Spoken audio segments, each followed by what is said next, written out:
Low.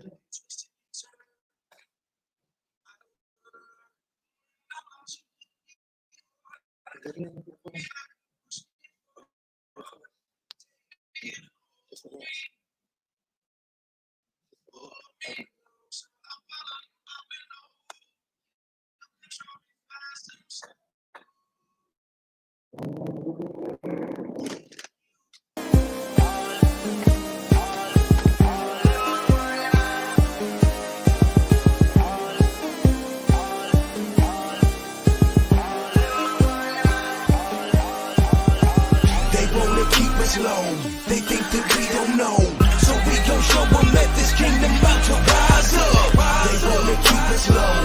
They think that we don't know, so we gon' show them that this kingdom about to rise up. Rise, rise, rise, rise, rise, rise, rise, rise, rise. Every time I turn around. Jarrod, how you doing? Hey, buddy, how you doing? Welcome, everybody. What's going on? This is We Rise podcast with Jarrod, Tillinghast, Todd, the Chattelle. You already know. Now. Yeah. First one. What is it? How do you say it in boxing? First champion. The lineal. This is the lineal show. Yeah, no kidding. Yeah. So, We Rise podcast. It's about We Rise podcast. It's about We Rise. It's about people who have been down, rock bottom, trying to get and touch a little bit of sports, different fights, street playing, barroom brawls, boxing, any combat. We'll touch a little bit of everything. We're gonna have guests on talking about how so everybody has a rock bottom. At least I believe that. Yeah, I believe that. Do you think there are any people that really never experienced the rock bottom? Is it out there? No, I feel like everybody has a different rock bottom. Everybody can be brought down, and some people, one person's rock bottom probably isn't another person's rock bottom. Your dog could die. My hamster could die. Yeah. My hamster, I can love as much as you love your dog. Your germ life. Yeah, I might. My dog. Yeah. Right? But I might eat hamsters and you might eat dogs. So I guess it depends on if it's food or not. Yeah. So we're just gonna have real people. We'll talk about real situations, and everybody has a beginning. The beginning of their story, their life. What was it like? Your family, your friends, where you grew up. Then something happened somewhere along the way that made you fall flat on your face. How did you rise? How did you rise? You want to know how people rise? I want to know so we can share. Maybe we can share. Yeah, I want to know people's why. Mostly because your why is it's not Dylan's why. It's not Mike. It's your why. Yeah. So not everybody's why is the same one. So what your why is can probably inspire and help someone else. So Jarrod, who relates to you. What's your background? Where'd you come from? I grew up in Providence, Silver Lake section.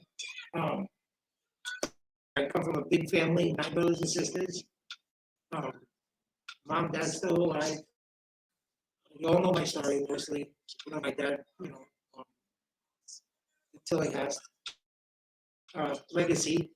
But I was always one that, me coming up, Todd, I always knew the stigma of the name. And, before that, Tillinghast was a prestige name in Rhode Island. Doctors, lawyers, judges. Potting Tillinghast came here. It started the Tillinghast legacy. Anybody from the East Coast all the way to California, all over the country, any Tillinghast that all migrated through Potting Tillinghast. So I have 13, I'm a 13th generation Tillinghast. The story of the Tillinghast is interesting. When I say lawyers, judges, Potting Tillinghast ran for president of the United States. He was Roger Williams chief of staff. And then came my dad, that cemented the Tillinghast legacy in Rhode Island. But I was always the one that, I wanted, I always liked the challenge. As little as I can remember. Somebody said no, I said yeah. And they say you can't do it, I said watch me. And that challenge to me was, I always loved it. Growing up in sports, I always had championship teams, and to win a team championship, especially because there's so many people that are dedicated to the same cause on the same page, putting in the same work. To win a team championship is good, but not everybody shows up to work all the time. This guy might have a bad day. Who's coming and who's not. So I did that part of team sports. I love all sports, but boxing was on me. And the challenge of everything falling on my shoulders was something I embraced. I enjoyed it. How about you, Mike? What'd you do? Amateur boxing? I fought amateur. I racked up a bunch of Golden Glove championships. I've been to all the best trainers in Rhode Island, and all the best trainers New England has to offer. I fought in all the New England Golden Glove tournaments. I won a bunch of Golden Gloves. I did really well in the amateurs. You come out of the amateurs with some connections. I had a good fight with them. As long as I went home and looked in the mirror, no marks, good fight. Yeah, I was the opposite. I don't want to mess up. I was the opposite. I used to love sticking your face in the middle of it. just having those raw fights, and then all night long I stare in the mirror. Yeah. If I didn't get a mop, some fights would end quickly, and I didn't get a mop, so I'd be kind of upset. Like, I barely like. Yeah, see, That wasn't a fight. we're totally different. If I went home from a fight, even if I won, if I had a mark, I was mad. They got me. I gotta work harder. They got me. I didn't Yeah. nothing. Yeah. I was the worst. So, but styles make fighters, and listen, that's another thing we were talking about. Why? See, you stick your head in the middle of the fight, and I'm pulling off. I don't want to hear it. God gifted me with a chin. Yeah. And I And a punch. get every now and again, though, somebody comes along and takes away that gift from you. Someone comes up. Amen. That's why, listen, the only time I'd come out of retirement is did Steve McFerrin still working St. Anton today? Maybe you could dig someone up for me. I'll go back. Right? Yeah. So I know you miss it. You miss it. I do. I do it every day, and now we pass it on to the young kids. And, watching them win and watching them develop. Yeah, it's like kind of like a lot of these kids that come to my gym, they're fresh, brand new. Yeah. Like really fresh off the no, they're not pros. They're all amateurs. Nobody had a lot of fights, so you get to develop them right from scratch. And it's so it's nice.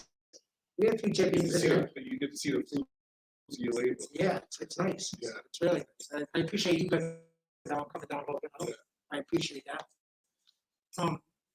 We had a special guest today, though. Yes, sir. We had a special guest today. This guy that I got today, he's a comeback story. His story is gonna scare you and inspire you. Scare you and inspire you. Yeah. He's one of my dearest friends, Dylan Stanley. It's a funny story how Dylan and I met. So when Rough and Rowdy came to Rough and Rowdy came to the convention center. What's that? That's that show, Rough and Rowdy, that the boxing event that they do. Oh, yeah. Hostel and so when they came to this convention center, I'm following it on Facebook, and I'm a Met. Don't mess with the Mets. Yeah. So I'm going through the Rough and Rowdy fighters, and I'm smiling, laughing because they're all funny. And I still didn't know that the fights were in Rhode Island. So I Get to Dylan, and I'm watching this video, and he's banging on the Irish. I don't know. He could be from Idaho. I didn't really even know they were coming here. So I'm just watching him bang on the Irish. So I wrote a little comment to him, and then his comment back was like, "Yeah, I know who you are, and blah blah blah, and I'm friends." And I'm like, "No, who else is here?" And I started like investigating more into it, and I'm like, "Oh, these kids like, where'd you make that video? Southie?" No, I made a video. Robin. Yeah. We'll bring that in.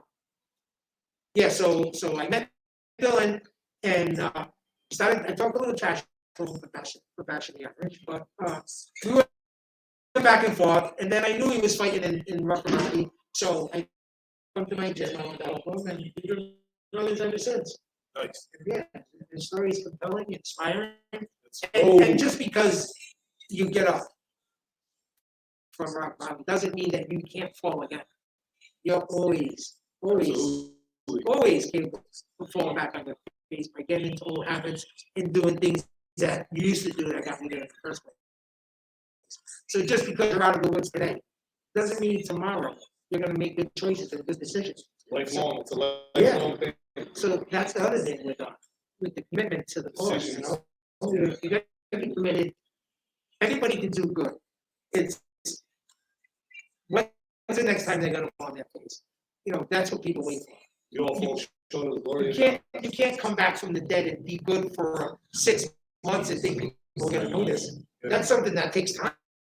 That takes time. That's in the process. Over a course of time, then a year, 2 years pass now, people start taking notice because now you're being consistent and you're running your race and you're doing what you say you're doing, which is important. I think we got like under a minute left.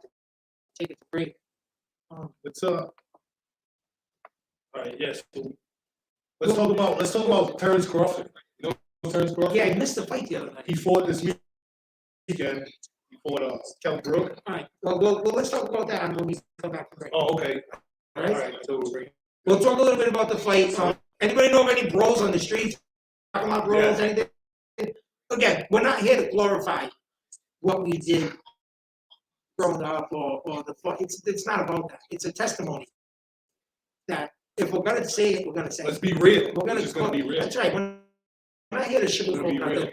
It's real people, real situations, real life stuff. So there's no judgment-free zone here. We're not judging people. That's not what we're here for. We want to know what their rock bottom was. And a lot of people are embarrassed and won't even have the guts to come on the show and say that. All right, we'll be back. We'll be back.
I'll get it jacked up. It's Here we go.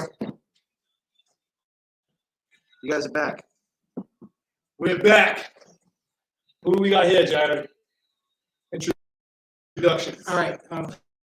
I feel like I'm sitting on top of them. All right, we have Dylan Stanley. Dylan Stanley's was it 2019 Rough and Rowdy champion. 2000. Did I say what? 16? 2019. 2019 Golden Glove finalist. there's a story behind that I want to talk about too, about, being ready for that moment and, whatever it was, it's on me, but I want to talk about that. I think that's important. But Dylan is a athlete, growing up playing football, baseball, basketball, always scrappy, always getting beat up actually, not scrappy. He tried to fight, but he went home all the time with bruises. He started looking like, who did it and ran. So, so Dylan started boxing at 14, and he had fights. But the boxing game saved his life on many levels, and he saved my life. And let me also say, Dylan also is a lifelong type 1 diabetic. And imagine living with the diabetic, being diabetic and trying to fight this game, and managing your sugar. So, the story is deep, and it's a good one. Dylan. Thank you. Welcome, baby. Yeah, thank you. Thank you. Sorry, bro. Thank you. Hold on. What do we got here? What do we got? Introduce myself a little All bit. right, wait. All right. Describe, like, where were you born? Where are you from? All right. So, born and raised in South Shore, Massachusetts. Brockton area, South Shore, nice town areas as well. I grew up with a single mother. I have an older sister. He's got a Boston accent. A Boston. little bit. All right, Um, Boston. South guys. But yeah, pretty much, like I said, grew up single mom. Grew up tough. My mom was a Brockton girl. She was a tough chick. Tough, yeah, Brockton is a tough town. Yeah, Brockton's like Brockton. Yeah. Rich Brockton, Capital Boxing. Shout out. Yeah, that's actually where I started boxing. I'd gotten off the school bus in like 8th grade. I just got beat up. I was getting picked on a lot in middle school. Was his last name Tillinghast? Yeah, no, that guy Probably lost. one of my cousins. He lost. Actually. I don't know what happened.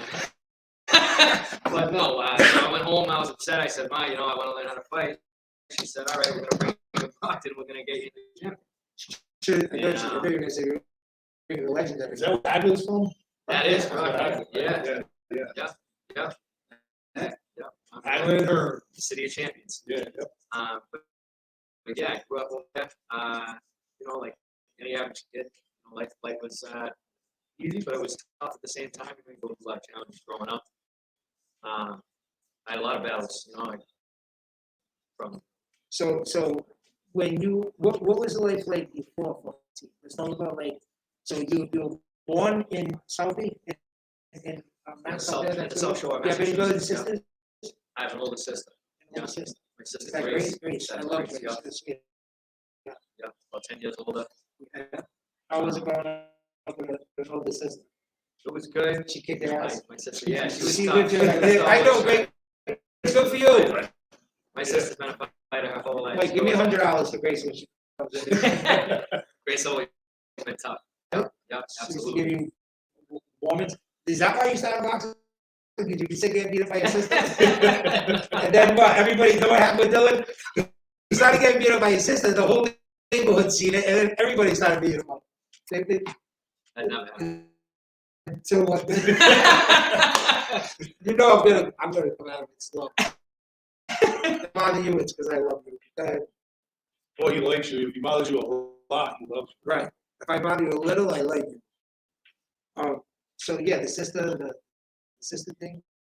Mom, your sister, your dad.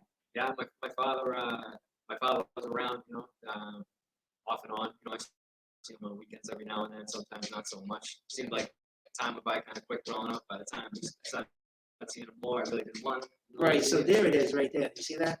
So that's what I wanted to touch on. So those types of things, anyone pisses you off. Shit makes you angry. You go through life angry. No matter how much money you have, where you come from, certain things will hit people differently. And that trigger goes off. And it's like, now it's on. Gloves are off.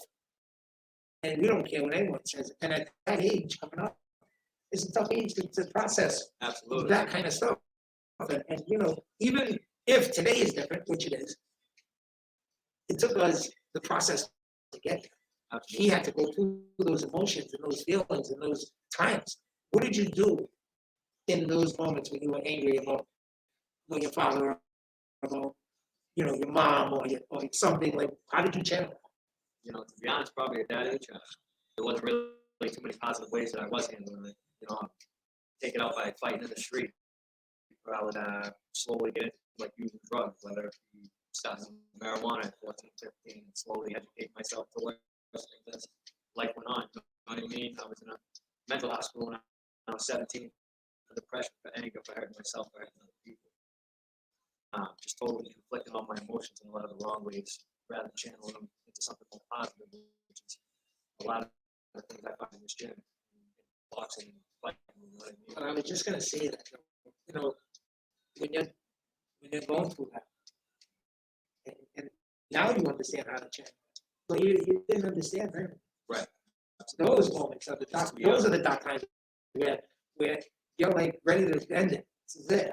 I don't want to be here anymore. Those Or you moments, just don't care. you just don't care. Exactly. And there's so many situations in life where I just was done with it. I was ready. So I just didn't care. So I was so reckless and dangerous myself because I was ready to die. Yeah. And when we get to that point, I'm ready to die. See, that's where you can make a mistake that completely destroys you. So what got you to the point where you decided enough is enough? Man, I mean, it goes longer from my younger age. You know what I mean? It was tough. Like when I finally got out of high school and real life started to settle in. I moved. I mean, I'd been kicked out of 2 high schools. I got my diploma through night school. I'd done about a year of college. Life was going on, kind of doing my thing. I had moved to Rhode Island because I was having trouble in Massachusetts, just still kind of being a fun kid, messing with the drugs. So I moved out here. About a few months after moving out here, I had a phone call from my mother saying she was sick with cancer. So at that point, I had dropped everything. I moved back to my mom because that was like my heart. You know what I mean? That was my everything. Mama's boy. Mama's boy, man. Mama's That's boy is fine. but that was my. It is. Dylan's mama's boy. Oh, all right. I like that. Okay, bro. I thought he was going No, that's it. And Mama's boy. yeah, I took care of my mother when I was 20 for about 8 months. And I take care of her, just me and her. My sister was doing 5 years for non-robbery at the time, so she wasn't around. My father wasn't really very conflicted. So I was taking care of my mother. I was trying to go to school. I had to drop out of college, working 2 jobs, trying to help with bills. Seeing my mom come home from school, see her crawling to the bathroom, she's sick. I mean, it was really hard. It really broke me down. And I remember her coming home. Yeah. She was so sick. I was praying to God to almost take her because I didn't want to see her in pain anymore. And it was like, I just remember waking up next to her and she was dead right next to me. And that really sent me down. It was a tough road for a little while. Things like this. Listen. Listen. I love these kids, man. That's why Dylan is the first time I'm on our show because he's inspiring and his story is amazing. But he's resilient. The kid, even since we've been here, a year, 2 years and a half, we felt the kid gets back up and I just love I love his heart. I love his passion for overcoming stuff. That's why I wanted you here first. And you said you were talking about, going through that. But Mom, that right there, most people, Hold on a second. Real quick.